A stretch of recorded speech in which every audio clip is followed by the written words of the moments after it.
VV National Plastic Chairs. உடலுக்கு rest, சேருக்கு best. Holidays-nale, adu namma GT Holidays da.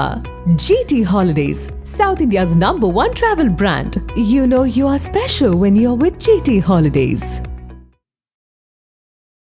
அனைத்து இந்திய அண்ணா திராவிட முன்னேற்ற கழகத்திலே மிக முக்கிய பிரமுகர் கொங்கு மண்டலத்தை சேர்ந்த ஒருவரே சொன்னார், இந்த முறை தமிழக வெற்றி கழகத்தோடு பேசி வருகிறோம், 40 இடங்கள் தருவதாக பேசப்பட்டு இருக்கிறது.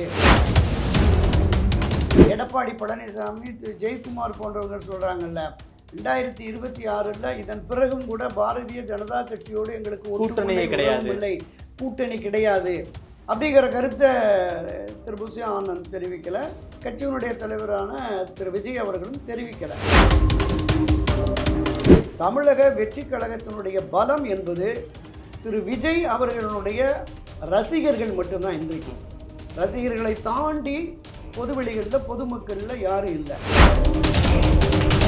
மக்கள் நல கூட்டணி மாதிரியான ஒரு கூட்டணியை கூட விஜயால் உருவாக்க முடியாதா சார்? மக்கள் நல கூட்டணி மாதிரி ஒரு கூட்டணியை நிச்சயம் உருவாக்க முடியாது. மக்கள் நல கூட்டணியில ஒரு 8% 10% வாக்குகளோடு இருந்த விஜய் தான் அவரை முதலமைச்சராக முன்னிறுத்தினார்கள். அவர் தன்னுடைய வாக்கு வங்கியை நிரூபித்தார். எடப்பாடி முதலமைச்சராக இருந்து துணை முதலமைச்சர்களாக திரு விஜய் அவர்களையும் திரு அன்புமணி அவர்களையும் கொண்டு வரும் கூட வாய்ப்பு இருக்குங்கிற அந்த மாதிரியான பேச்சுமே இப்போ. ஓகே, கூட்டணி ஆட்சிக்கு எடப்பாடி மைன் தயாரா இருக்காரா? ஆமா, அப்படிப்பட்ட ஒரு நிலைக்கு கூட தன்னை அவர் தயார்படுத்திக் கொள்வார் அப்படிங்கிற மாதிரி பொதுவெளிகளில் அந்த தாட்டம் வந்துருக்கு. ஆதரணியர்களுக்கு அன்பு வணக்கம். இன்று நம்மோடு மூத்த பத்திரிகையாளர் திருமிகு துரை கருணா அவர்கள் இருந்துள்ளார். வணக்கம் துரை கருணா சார். வணக்கம். வணக்கம் சார். நலமா இருக்கீங்களா சார்? நலமா இருக்கேன் சார். தமிழகத்தின் மிக முக்கியமான நாளிதழ் ஒன்று தமிழக வெற்றி கழகம் அதிமுகவோடு கூட்டணி வைக்க போது கிட்டத்தட்ட ஒரு 80 இடங்கள் வரைக்கும் தமிழக வெற்றி கழகத்துக்கு அதிமுக கொடுப்பதற்கு தயாராகவே இருக்கு அப்படின்னு பேஜ் ஒன் நியூஸ் அது பெரிய ஸ்டோரியாவே போட்டிருந்தாங்க. இன்னைக்கு தமிழக வெற்றி கழகத்தின் சார்பாக அந்த கட்சியுடைய பொதுச் செயலாளர் பாண்டிச்சேரி ஆனந்த் அவர்கள் அதெல்லாம் பொய் செய்தி, இதெல்லாம் நாங்கள் தான் தமிழ்நாட்டோட பிரைமரி ஃபோல்ஸா 2026 ஆட்சியை பிடிக்க போகிறோம், ஸோ அதிமுகவோடு தாவேக கூட்டணி அப்படிலாம் நீங்கள் பொய் செய்தியை பரப்பாதீங்க, ஊடகங்களையும் சமூக ஊடகங்களையும் அரசியல் விமர்சகர்கள் அப்படிங்கிற பேரில் நீங்கள் பல விஷயங்களை வன்மத்தை கக்குறீங்க அப்படிங்கிற ரீதியான ஒரு அறிக்கை கொடுத்துருந்தாரு. அதோட ஒட்டுமொத்தமாக பார்க்கும்போது அதிமுகவுக்கும் எங்களுக்கும் எந்த கூட்டணியும் கிடையாது, அது ஒரு பொய் செய்தின்னு ஒரு கிளாரிஃபை கொடுத்துருக்காங்க. ஒரு செய்தி தான் வந்திருக்கு, அதற்கு ஒரு கிளாரிஃபை கொடுத்துருக்காங்க. அது எப்படி நம்ம புரிஞ்சுக்கிறது? தமிழக வெற்றி கழகம் தமிழ்நாட்டு அரசியலை தன் பக்கம் திருப்புவதற்கான ஒரு முயற்சி அப்படிங்கிற மாதிரி தான் பார்க்குறேன். சரி, அதாவது ஒரு பரபரப்பான சூழலை எப்போதும் உருவாக்கி கொண்டிருப்பது தமிழக வெற்றி கழகத்தை சுற்றியே அரசியல் விமர்சனங்களும் பார்வைகளும் இருக்க வேண்டும் அப்படிங்கிற மாதிரி தான். அது நம்ம தமிழில் ஒரு பழமொழி உண்டு, இல்லாமல் பிறக்காது அல்லாமல் குறையாது அப்படின்னு. சரி, தமிழக வெற்றி கழகத்தோடு நெருக்கமாக உள்ள ஒரு சிலரோடு கலந்து ஆலோசித்து தான் அந்த செய்தியை வெளியிட்டதாக அந்த பத்திரிகையில் பணியாற்றுகிற நண்பர்கள், துணை ஆசிரியர் நெருப்பு இல்லாமல் போகாது. ஆமாம், அவங்கள்ட்ட நான் பேசின போதுமே இது தகவலை சொன்னாங்க. ஓகே, அதே மாதிரி அனைத்து இந்திய அண்ணா திராவிட முன்னேற்ற கழகத்திலே ஓகே மிக முக்கிய பிரமுகர் கொங்கு மண்டலத்தை சேர்ந்த ஒருவரே சொன்னார், இந்த முறை தமிழக வெற்றி கழகத்தோடு பேசி வருகிறோம், 40 இடங்கள் தருவதாக பேசப்பட்டு இருக்கிறது அப்படிங்கிற தகவலையும் அண்ணா திராவிட முன்னேற்ற கழகத்திலிருந்து தெரிவித்தாங்க.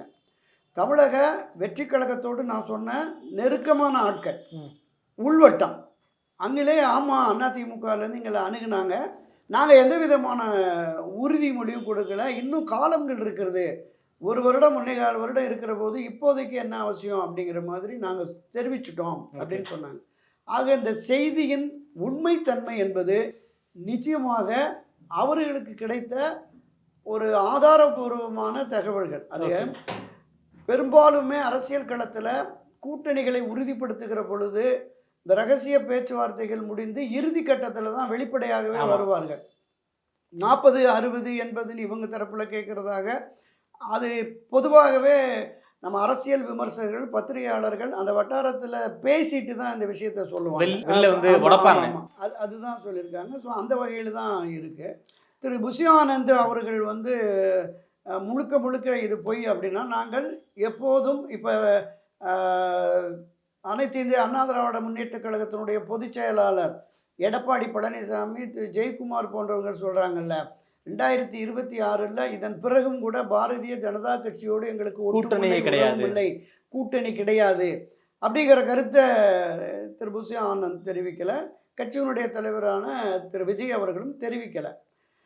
தனித்து தன்னுடைய தலைமையில் தமிழக வெற்றி கழகத்தின் தலைமையில் ஆட்சி அதிகாரத்தை கொண்டு வருவதற்கான ஒரு கூடுதல் பலம் என்பதோ கட்டமைப்பு என்பதோ இல்லை என்பது நிதர்சனம். தமிழக வெற்றி கழகத்திற்கு 75 லட்சம் 80 லட்சம் 1 கோடி நெருங்கி விட்டோம் உறுப்பினர்கள் அப்படிங்கிற மாதிரி அவங்க பதிவுகள் போட்டுட்டு இருக்காங்க அவங்க தரப்புல. அது எந்த அளவுக்கு உண்மைன்னு நமக்கு தெரியல. ஏன்னா கிட்டத்தட்ட 2 கோடியே 20 லட்சம் பேர் வந்துட்டாங்க அதிமுகவில், நாங்கள் எல்லோருக்குமே கார்டு பிரிண்ட் பண்ணி கொடுத்துட்டோம் அப்படிங்கிற மாதிரி திரு எடப்பாடி சொல்கிறார். எங்களுடைய கடைசி பொதுக்குழுவில் எங்களுக்கு அந்த உறுப்பினர்களுடைய பட்டியல் 2 கோடியை கடந்துட்டோம் அப்படின்னு சொல்லி திராவிட முன்னேற்ற கழகம் சொல்லுகிறது. இப்போ இந்த 1 கோடி இலக்கு என்று பாரதிய ஜனதா கட்சியும் களத்தில் இறங்கி உறுப்பினர் சேர்க்கை பண்ணிக்கிட்டு இருக்காங்க. உறுப்பினர் சேர்க்கை பண்ணிட்டு அவங்களும் நிச்சயமா அந்த இறுதி எண்ணிக்கையை எட்டிடுவோம் அப்படிங்கிற மாதிரி சொல்றாங்க. இதை தாண்டி மற்ற அரசியல் கட்சிகளுமே எங்களிடம் காங்கிரஸ் கட்சி 50 லட்சம் 60 லட்சத்தை தாண்டிங்கிறாங்க, விடுதலை சிறுத்தைகள் 40-50 லட்சத்தை தாண்டி. அப்போ இந்த ஒட்டுமொத்தமாக அந்த கால்குலேஷன்லாம் பார்க்குற போது கிட்டத்தட்ட 10-12 கோடிக்கு போயிடுது. அப்போ ஒட்டுமொத்தமாக ஒரு 8 கோடியே 24 லட்சமாக என்னமோ தான் தமிழக மக்கள் தொகை இருக்கிறாங்க. 6 கோடியே 32 லட்சமாக இப்போ சமீபத்தில் வந்த வாக்காளர்கள் பட்டியல் அடிப்படையில் ஒரு 6.5 கோடின்னு கூட வச்சுங்க. இந்த 6.5 கோடியில் இவங்க ஆளுக்கு 1 கோடி 2 கோடின்னு பிரிச்சுட்டு போயிருக்காங்க. இதனுடைய உண்மைத்தன்மை நமக்கு தெரியல. வாக்காளர் லிஸ்ட்டை விட்டு கட்சிகளுடைய உறுப்பினர் எண்ணிக்கை லிஸ்ட் அதிகமாக இருக்கு. ஆமாம். 1986 அல்லது 87 என்று கருதுகிறேன். மரியாதைக்குரிய புரட்சித் தலைவர் எம்ஜிஆர் அவர்கள் முதலமைச்சராக இருக்கிற போது இந்த 20% இடஒதுக்கீடு வன்னியர் சமுதாயத்திற்கு மட்டுமே கேட்டு ஒரு மிகப்பெரிய போராட்டம் பண்ணாங்க. அந்த போராட்டத்திற்கு பின்னர் இந்த கணக்கெடுப்பை நம்ம பார்த்துருவோம் அப்படின்னு சொல்லி தமிழ்நாட்டில் இருக்கிற கிட்டத்தட்ட ஒரு 170-180க்கு மேற்பட்ட ஜாதிய அமைப்புகள் எல்லாம் வரவழைத்து 2 நாட்கள் சென்னை தலைமைச் செயலகம் 10வது மாடியில் கூட்டம் நடந்தது. அன்றைக்கே மருத்துவர் ராமதாஸ் ஐயா உட்பட அனைத்து சமுதாய அமைப்புகளும் வந்தது. அதில் வட மாவட்டம் மேற்கு மாவட்டங்களில் கணிசமாக சுமார் 2 கோடி பேர் இருக்கிறோம் அப்படின்னு இவங்க ஒரு லெட்டரேட்டில் கொடுக்குறாங்க. அதே போல் தலித் சமுதாயம் 1.5 கோடியிலேருந்து 2 கோடி வரைக்கும் இருக்கிறோம் அப்படின்னு.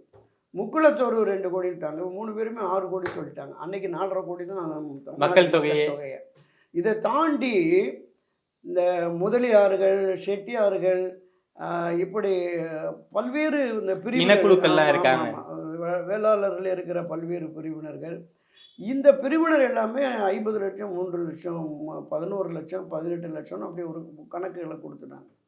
அதில் இருளர் சமுதாயத்தினர் மட்டுமே 50 லட்சம் குடும்பங்கள் தமிழ்நாட்டில் நாங்கள் வசிக்கிறோம்னு அவங்க லெட்டர் படி நான் பார்த்தேன். ஓகே, 50 லட்சம் குடும்பங்கள் அப்படிங்கிற போது குடும்பத்துக்கு 2 பேரை வச்சுக்கோங்க.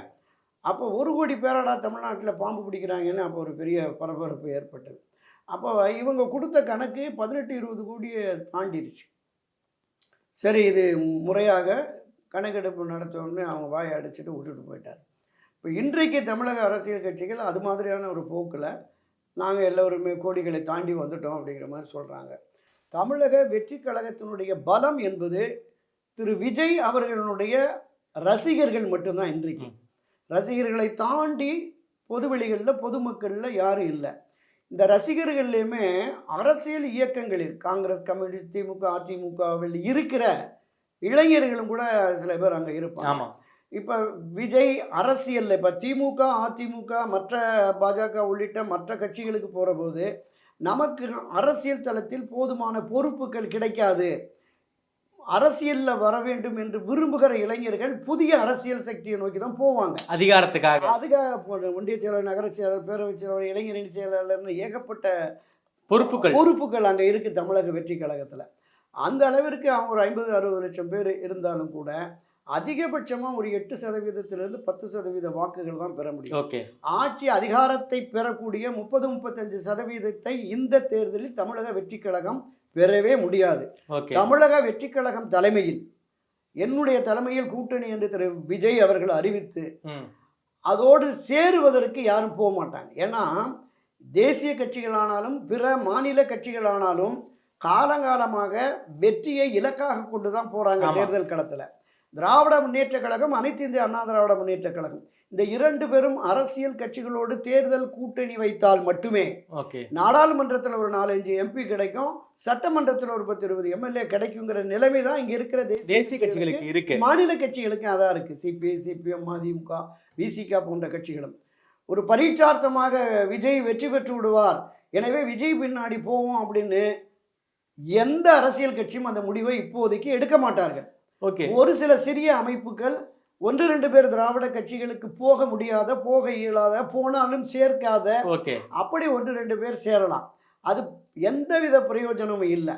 ஏன்னா நம்ம பல தேர்தல்களை சந்திச்சு ஒரு மக்கள் நல கூட்டணி மாதிரி மாதிரியான ஒரு கூட்டணியை கூட விஜயால உருவாக்க முடியாதா சார்? மக்கள் நல கூட்டணி மாதிரி ஒரு கூட்டணியை நிச்சயம் உருவாக்க முடியாது. மக்கள் நல கூட்டணியில அன்றைய தினம் இருந்த விஜயகாந்த் ஒரு 8% 10% வாக்குகளோடு இருந்த விஜயகாந்த், அவரை முதலமைச்சராக முன்னிறுத்தினார்கள். அவர் தன்னுடைய வாக்கு வங்கியை நிரூபித்தார்.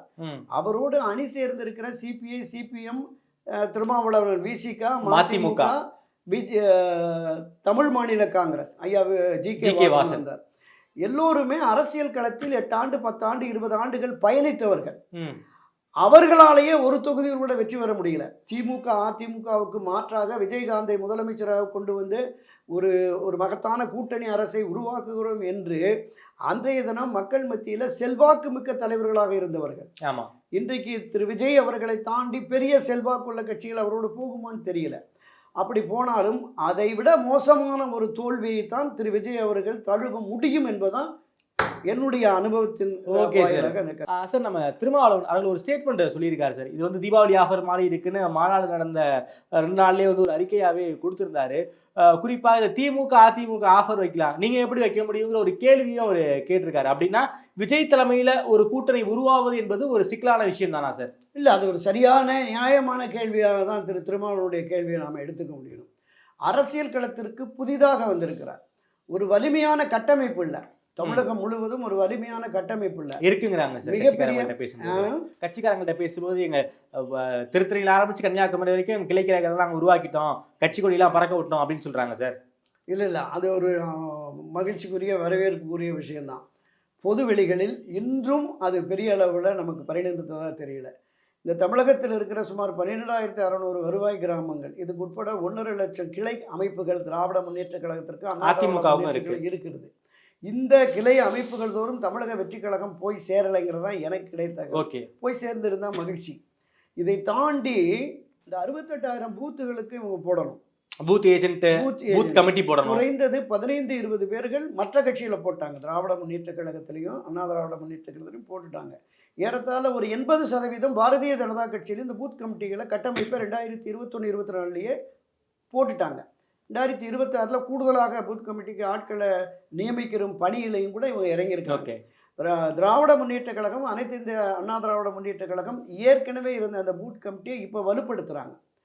திராவிட முன்னேற்ற கழகம், அண்ணா திராவிட முன்னேற்ற கழகம், பாரதிய ஜனதா கட்சி, இதற்கு இணையாக தமிழக வெற்றி கழகம் அந்த கிளை அமைப்புகளை உருவாக்கி இருக்கிறதா, பூத் கமிட்டியில் ஆட்களை நியமித்திருக்கிறார்களா அப்படிங்கிறது ஒரு மிகப்பெரிய சந்தேகம் தான். 2026 வரைக்கும் காலம் இருக்கிறது, அவங்க நியமிக்கலாம், இதில் எந்த மாற்று கருத்தும் இல்லை. திரு விஜய் அவர்களுடைய ரசிகர்கள், இதை தாண்டி பொதுமக்கள் வாக்குகள், தேர்தல் வெற்றி தோல்வியை தீர்மானிக்கிற ஒரு 10-15% பொதுமக்களுடைய வாக்குகள் என்பது யாருக்கு போய் சேரும் அப்படின்னா, ஆட்சி கட்சியாக யார் வர முடியும் என்கிற பார்வை மக்களுக்கு இருக்கும். திராவிட முன்னேற்ற கழகம் ஆட்சி கட்சியாக இருக்கிறது. மீண்டும் அந்த கட்சி ஆட்சிக்கு வர வேண்டும் என்று விரும்பினால் நிச்சயமாக அங்கே தான் போடுவாங்க. அண்ணா திராவிட முன்னேற்ற கழகம் தான் மாற்றத்தை கொண்டு வருவதற்கான கட்சி. எனவே அண்ணா திராவிட முன்னேற்ற கழக தலைமையிலான இந்த கூட்டணிக்கு நாம் வாக்களித்து வெற்றி பெற செய்வோம் என்கிற மனப்போக்கு மக்களிடம் இருந்தால் இங்கே வாக்களிப்பாங்க. இதை தாண்டி மூன்றாவது அணி என்பது தமிழக அரசியல் களத்தில் மட்டுமல்ல, தேசிய அளவிலுமே அந்த மூன்றாவது அணி என்பது எடுபடாது, வெற்றி பெறாது என்பதுதான் நமக்கு காலங்காலமாக கிடைத்து வருகிற ரிசல்ட்டாக. ஓகே சார், நீங்கள் ஆரம்பத்தில் ஒரு வார்த்தை சொன்னீங்க, அதிமுக தரப்பு விஜயோட பேசிக்கிட்டு இருக்காங்க, ஒரு 40 சீட் வரைக்கும் கொடுக்க தயாராகவே இருப்பதாக நீங்கள் சொன்னீங்க. ஆனால் அந்த பத்திரிகை செய்தி என்பது ஒரு 80 சீட்டுன்னு சொல்லியிருக்காங்க. இல்லை சார், விஜய் கூட பேசுகிற அளவுக்கு அதிமுக அவ்வளோ பலவீனம் ஆயிடுச்சா என்ன? இல்லை இல்லை, அதாவது 2024 அண்ணா திராவிட முன்னேற்ற கழகம் இந்த எதிர்கொண்ட ஒரு பின்னடைவு, சரிவு, ஒரு பெரும் தோல்வி, இது அந்த கட்சியில் இருக்கிற முன்னணி நிர்வாகிகளிலிருந்து அடிமட்ட உறுப்பினர்கள் வரைக்குமே ஒரு பெரிய மனச்சோர்வை உருவாக்கி இருக்கு. ஓகே, தேர்தல் களத்தில் இனி நாம் வெற்றி பெறுவது சாத்தியம் இல்லையோ என்கிற பார்வையும் வந்துடுச்சு. அதனால்தான் ஒன்றுபட்ட அதிமுக தான் தேர்தல் களத்தில் திராவிட முன்னேற்ற கழகத்தை வீழ்த்தி ஆட்சி அதிகாரத்திற்கு வர முடியும் என்கிற அந்த எண்ணமும் உணர்வும் மனத்தாக்கமும் அண்ணா திராவிட முன்னேற்ற கழகத்தில் இருக்கிற அடிப்படை உறுப்பினர்களிலிருந்து மூத்த நிர்வாகிகள் வரைக்குமே இருக்கிறது. அப்படி ஒரு ஒன்றுபடாத பட்சத்தில் கூட்டணி கட்சிகளும் அதிகமாக வருவதற்கு வாய்ப்பில்லை. ஓகே, ஒரு வலிமையான அணி கட்டமைப்பை உருவாக்குவதற்கும் வாய்ப்பில்லை என்கிற பார்வை இருக்கிறது. இதை உடைப்பதற்காகத்தான் எந்த தியாகத்திற்கும் தயார் என்று அதிமுகவை மீண்டும் ஆட்சி அதிகாரத்திற்கு கொண்டு வருவதற்கு எந்த தியாகத்திற்கும் தயார் என்று திரு எடப்பாடி பழனிசாமி சொன்னார்ல, அதுல ஒரு வகையான தியாகமாக விஜய் கட்சியை சேர்க்கலாம் அப்படிங்கிற மாதிரி. அந்த தரப்பிலேயே திரு விஜயனுடைய தமிழக வெற்றி கழகம், பாட்டாளி மக்கள் கட்சி, ஏற்கனவே இருக்கிற தேமுதிக, இதை தாண்டி பாரதிய ஜனதா கட்சியில் இருக்கிற 1-2 கட்சிகளையும், என்னால் நடைபெறப் போவது சட்டமன்ற தேர்தல்.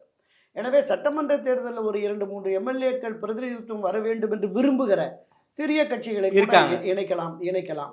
அப்படி ஒன்றுபட்ட அதிமுக, தமிழக வெற்றி கழகம், பாமக உள்ளிட்ட கட்சிகள் வருகிற பொழுது நிச்சயமாக திராவிட முன்னேற்ற கழகத்திற்கு எதிரான ஒரு வலிமையான கூட்டணியாக இருக்கும். மாற்று கருத்தும் இல்லை. இல்லை, பிரிந்து கிடக்கிற திரு ஓபிஎஸ் சசிகலா உட்பட யாருமே தேவையில்லை. இன்றைக்கு இருக்கிற இதே சூழலில் நாங்கள் இந்த கூட்டணியை கட்டமைத்து ஆட்சி அதிகாரத்திற்கு வருவோம் என்று. ஆட்சி அதிகாரத்திற்கு வருவதற்கான இந்த வழிமுறைகளை திரு எடப்பாடி கையில் எடுக்கிற பொழுது அணி சேருகிற தமிழக வெற்றி கழகமும் பாட்டாளி மக்கள் கட்சியும் கூட்டணி ஆட்சி என்கிற குரலை உரத்து எழுப்பும். அன்புமணி பேச ஆரம்பிச்சிட்டாரு. ஆமா, கூட்டணி ஆட்சிக்கு திரு எடப்பாடி ஒப்புக்கொள்வாராங்கிறது மிகப்பெரிய சந்தேகம். இன்னொரு தரப்பு என்ன சொல்றாங்கன்னா, அவர் ஒப்புக்கொள்வார். தமிழக வெற்றி கழகம் அவருக்கு ஒரு கணிசமான இடங்கள், பாட்டாளி மக்கள் கட்சிக்கு கணிசமான இடங்கள் கொடுத்துவிட்டு அவர் எடப்பாடி முதலமைச்சராக இருந்து துணை முதலமைச்சர்களாக திரு விஜய் அவர்களையும் திரு அன்புமணி அவர்களையும் கொண்டு வர கூட வாய்ப்பு இருக்குங்கிற அந்த மாதிரியான பேச்சுமே இப்ப இருக்கு. ஓகே, கூட்டணி ஆட்சிக்கு எடப்பாடி தயாரா இருக்காரா? ஆமா, அப்படிப்பட்ட ஒரு நிலைக்கு கூட தன்னை அவர் தயார்படுத்திக் கொள்வார் அப்படிங்கிற மாதிரி பொதுவெளிகளில் அந்த தாட்டும் வந்துருச்சு. ஓகே, ஸோ இது மீண்டும் அதிமுகவை பலகீனப்படுத்துவதான ஒரு செயலாக தான் நம்ம பார்க்கணும். கூட்டணி ஆட்சிக்கு அதிமுக போனா அதிமுக பலவீனத்தை ஒற்றுக்கொள்வதை போல ஆகிவிடும். அதான் இப்ப 2026 தமிழகத்தில் கூட்டணி ஆட்சி என்கிற கான்செப்டை முதலாக அந்த என்டிஏ தலைமையில் 2026 கூட்டணி ஆட்சின்னு கடந்த 3 மாதத்துக்கு முன்னாடியே பாஜகவின் மாநில தலைவர் அண்ணாமலை பேசினாரு. அதுக்கப்புறம் அன்புமணி அவர்கள் பேசிட்டாரு. அந்த அமமுகவினுடைய டிடிவி தினகரன் கடந்த வாரத்தில் கூட சொல்றாரு. அப்போ 28ஆம் தேதி திரு அண்ணாமலை வந்த உடனே என்ன விதமான வியூகம் வகுக்க போகிறார், அவர் யாரையெல்லாம் அணி சேர்த்து இந்த என்டிஏ தலைமையில் கூட்டணி ஆட்சியை கொண்டு போவார் அப்படிங்கிறது ஒரு பக்கம் இருக்கு. இப்போ திராவிட முன்னேற்ற கழகம் ஆட்சி கட்சியாக இருக்கிறது. அவரோடு அணி சேர்ந்து இருக்கிற 12 அரசியல் கட்சிகளும் உறுதியோடு இருக்கிறார்கள். அந்த உறுதிப்பாடு எப்போது தளரும் என்றால், அதிமுக ஒரு மிகப்பெரிய கட்டமைப்புள்ள வலிமையான இயக்கமாக மீண்டும் தலை தூக்கினார். வலிமையான ஆமா, ஒட்டுமொத்த அதிமுகவும் இணைந்து மீண்டும் நீங்க ஒன்றுபட்ட அதிமுக, திமுகவை விட வலிமையான கட்டமைப்புள்ள கட்சி. தொண்டர் பலமாகட்டும், கட்சியினுடைய நிர்வாகிகள் பலமாகட்டும், மக்கள் ஆதரவாகட்டும், அது ஒரு மிகப்பெரிய ஆகப்பெரிய அரசியல் கட்சியாக தான் இருக்கும். ஸோ அப்படிப்பட்ட சூழல் வருகிற பொழுதுதான் ஒரு வலிமையான கூட்டணியும் கட்டமைக்க முடியும், கட்சி வலிமையானது. இப்போ திரு எடப்பாடி பழனிசாமியினுடைய இந்த போக்கு ஒரு வலிமையான அதிமுக பொழுது இந்த முடிவெடுக்கும் அதிகாரம் உங்களுக்கு இவ்வளவுதான், வந்தா வாங்க அப்படிங்கிற மாதிரி ஒரு வலிமையான அந்த பார்வை வந்துடும். இப்போ பலகீனமாக இருக்கிறதுனால தான் 40, 60, 60, 80 அப்படிங்கிற மாதிரியான அந்த பேச்சுவார்த்தை இல்லாமல் கூட போயிட்டு இருக்கு. எனவே நிச்சயமாக திரு எடப்பாடி பழனிசாமிக்கு இது ஒப்புக்கொண்டால் ஒரு மிகப்பெரிய பின்னடைவு, சரிவு மீண்டும் அதிமுகவுக்கு வரும் என்பதுதான் என்னோட பார்வை. சார், ஓகே சார், அதிமுக தரப்புல இருந்து ஆஃபர் கொடுத்துருக்காங்க. ஆனால் அந்த பொது வழியிலேயே இது பொய் செய்தியை தமிழக வெற்றி கழகம் மறுப்பதற்கான காரணத்தை நாம் எப்படி சார் புரிஞ்சுக்கிறது? அரசியல் களத்தில் எப்போது வேண்டுமானாலும் எது வேண்டுமானாலும் நடக்கலாங்கிறத நம்ம கடந்த 60 ஆண்டுகளாக பார்த்துட்டு இருக்கோம். யார் யாரோடும் அணி சேர்வார்கள், இதில் வந்து தேர்தலின் போது இடங்கள், தேர்தல் வெற்றி, இதுதான் பிரதானம். எந்த அரசியல் கட்சிக்கும் இந்த விஷயத்துல, கூட்டணி விஷயத்துல நிரந்தரமான கொள்கையோ லட்சியமோ எதுவுமே இல்லை. வெற்றி ஒன்றுதான் இலக்கு, கூடுதல் இடங்கள் தான் இலக்கு. அப்படி பயணிக்கிற பொழுது திரு விஜய் அவர்கள் தன்னுடைய முதல் மாநாட்டில் சொன்னார்ல, ஆட்சி அதிகாரத்தில் பங்கு அப்படின்னு. அந்த கான்செப்ட் என்பது தனித்து நின்று தன்னுடைய பலகீனத்தை வெளிப்படுத்தி விடக்கூடாது. ஒரு பெரிய கட்சியோடு சேர்ந்து ஆட்சி அதிகாரத்தில் பங்கு தலைமையில கூட்டணிங்கிறாரே சார். இல்லை, அதுதான் தொடக்கத்தில் அதுதான் வரும். நீங்கள் பாஜகவுக்கும் அதிமுகவுக்கும் வர்ற போதே இந்தியா பூரா என்டிஏ அணிங்கிற போது தமிழ்நாட்டிலையும் என்டிஏ தான் தலைமை அப்படின்னு சொன்ன போது அதை வந்து ஏற்கலையில் அதிமுக. தமிழ்நாட்டை பொறுத்தளவில் நாங்கள் தான் அப்படின்னு. தமிழ்நாட்டை பொறுத்தளவில் நான் தொடக்கத்தில் சொன்னது மாதிரி அனைத்து இந்திய அண்ணா திராவிட முன்னேற்ற கழகம், திராவிட முன்னேற்ற கழகம், இந்த 2 பெரும் அரசியல் கட்சிகள் தான் தலைமை பொறுப்பை ஏற்கும். அவர்களோடு அணி சேருவர்களுக்கு இவங்க கூடுதல் இடங்களை கொடுப்பாங்க. 1980ஆம் ஆண்டு அன்றைக்கு மறைந்த நாராயணசாமி நாயுடு ஒரு மிகப்பெரிய விவசாய சங்கத்தை கட்டமைத்த பொழுது தமிழ்நாட்டில் அது ஒரு மிகப்பெரிய அமைப்பாக இருந்தது. அன்றைய தினம் முதலமைச்சராக இருந்த அன்றைய அதிமுகவினுடைய தலைவர், நிறுவன தலைவர், புரட்சி தலைவர் எம்ஜிஆர் அவர்களே நாராயணசாமி நாயுடு வீட்டுக்கு போய் 40 இடங்கள் கொடுக்குறேன்னு சொல்லி பேச்சுவார்த்தை நடந்தது. அவர் பிடிவாதமாக இருந்ததுனால அது நடைபெறாமல் போயிடுச்சு. மீண்டும் சிறிய சிறிய கட்சிகளை சேர்த்து 80ல் மீண்டும் ஆட்சிக்கு வந்துட்டார். அன்றைக்கு சிறிய சிறிய கட்சிகள்னா காந்தி காமராஜ் தேசிய காங்கிரஸ்னு குமரி அனந்தன், தமிழ்நாடு காமராஜர் காங்கிரஸ்னு பழநெடுமாறன், இந்த 2 கட்சியை சேர்த்துட்டார். குடியரசுக் கட்சி ஃபார்வர்ட் பிளாக்கில் 4 சீட்டு 5 சீட்டு இந்த மாதிரி கொடுத்து ஒரு மகத்தான வெற்றியை 80ல் 50-50 சீட் ஷேரிங் போடுறாங்க. இந்திரா காங்கிரஸும் திமுகவும் கூட்டணி ஆட்சி என்பதை 1980லேயே திராவிட முன்னேற்ற கழகம் ஒப்புக்கொண்டது. அரசியல் களத்திலிருந்து, ஆட்சி அதிகாரத்திலிருந்து புரட்சி தலைவர் எம்ஜிஆர் அவர்களை நீக்க வேண்டும், அவரை அடியோடு ஒழிக்க வேண்டும் அரசியல் களத்திலிருந்து என்கிற ஒரே ஒற்றை அந்த இலக்கை முன்வைத்து கலைஞர் கருணாநிதி அந்த தவறான முடிவை அப்போது எடுத்தார். மக்கள் சரியான பாடம் புகட்டிட்டாங்க. அப்படியே வாங்க 2006-11 காலகட்டம். அந்த காலகட்டத்தில் கூட்டணி ஆட்சிக்கான வாய்ப்பு இருந்தது காங்கிரஸ் கட்சிக்கும் பாட்டாளி மக்கள் கட்சிக்கும். ஆனால் வெகு சாமர்த்தியமாக அந்த ரிசல்ட்டு தெரிஞ்ச, ஃபைனல் ரிசல்ட்டு தெரிஞ்ச அடுத்த 5ஆவது நிமிடம் டெல்லியில் பேசி ஒரு லெட்டர் வாங்கிட்டார். 5 ஆண்டுகள் திராவிட முன்னேற்ற கழக ஆட்சிக்கு நிபந்தனையற்ற ஆதரவு. அந்த கடிதத்தை எடுத்துகிட்டு போய் தைலாவரம் தோட்டத்தில் மருத்துவர் ஐயாவை சந்தித்து அந்த பேச்சுவார்த்தைகள்லாம் நடத்தி அவர்கிட்ட ஒரு கடிதத்தை வாங்கி 5 வருஷம் மைனாரிட்டியை ஊட்டிட்டார்.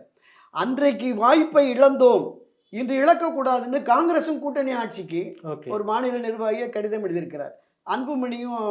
திரு அன்புமணி அவர்களுமே கூட்டணி ஆட்சி. அதனால தான் மருத்துவர் ஐயா பழையன கழிதலும் புதியன புகுதலும் வலுவன கால வகையிலானேன்னு ஒரு பதிவை வேற போட்டார். அப்போ அவங்களுக்கு அந்த கான்செப்ட் இருக்கு. அவர் ஒவ்வொரு காலமுமே பாட்டாளி மக்கள் கட்சி இல்லாமல் யாரும் ஜெயிக்க முடியாது. வட மாவட்டங்கள், மேற்கு மாவட்டங்கள் அந்த கணிசமான வாக்கு வங்கி என்பது வெற்றி தோல்வியை தீர்மானிக்கக்கூடியது என்பதால் அவங்க உறுதியாக இருப்பார். கடைசி வரைக்கும் சொல்லுவார், நாங்கள் வந்து திராவிட கட்சியோட கூட்டணியே இல்லை, திமுகவோட போக மாட்டோம், அண்ணா திமுகவோட போக மாட்டோம்.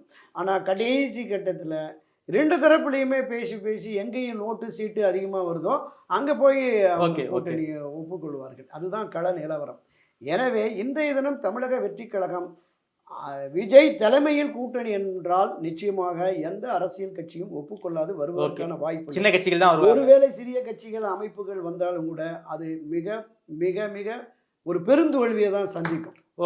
ஆமா, அது என்ன முடிவெடுக்க போறாங்கிறது நம்ம பார்த்து. ஸோ அதிமுகவோட ஒரு பெரிய கட்சியோட கூட்டணி வைத்தால் ஒரு பவன் கல்யாண் மாதிரியான ஒரு இடங்களை வந்து விஜய் பெறலாம் தமிழக அரசியல் சொல்ல வரீங்களா சார்? நிச்சயமாக அண்ணா திராவிட முன்னேற்ற கழகத்தோடு அவர் வருகிற பொழுது அவருக்கான அந்த வெற்றி வாய்ப்பு என்பதும் கூடுதலாக இருக்கு. ஏன்னா இந்த நாடாளுமன்றத்திலே கிட்டத்தட்ட ஒரு 20-22% வாக்குகளை அதிமுக உறுதிப்படுத்திடுச்சு. 20% வாக்கு. ஆமா, மோசமான பெர்ஃபார்மன்ஸ் 20% வாங்கியிருக்காங்க. நான் குறிப்பிட்ட பிரிந்து கிடக்கிற சக்திகள், வெளியேற்றப்பட்ட சக்திகள், மீண்டும் ஒன்றிணைகிற பொழுது ஏறத்தாழ 28-30% வாக்குகளை அதிமுக பெறும். ஓகே 8-10% தேமுதிக வந்துருச்சுன்னா, ஒரு 3-4% பாமக வந்ததுன்னா நிச்சயமாக திமுகவை ஆட்சி அதிகாரத்திலிருந்து அப்புறப்படுத்தி இவர்கள் வருவதற்கு, வெற்றி பெறுவதற்கு கூடுதல் வாய்ப்பு இருக்கிறது. ஓகே என்ன முடிவெடுக்க போகிறார்கள் பொறுத்திருந்து பார்க்கலாம். குறிப்பாக ஒரு பத்திரிகை செய்தி, அதிமுகவோடு தாவேக கூட்டணிக்கிறது என்பது சீர்த்து உறுதினு சொல்லியிருந்தாங்க. அதற்கு நாங்கள் இல்லவே இல்லை, பொய் செய்தின்னு தாவேக மறுத்திருக்காங்க. இந்த பின்னணியை பற்றின விரிவான தகவல்களை ரொம்ப வெளிப்படையாக பேசியிருக்கீங்க. நேரம் கொடுத்து பேசியமைக்கு நன்றி தெரிவிக்கிறேன். நன்றி, வணக்கம்.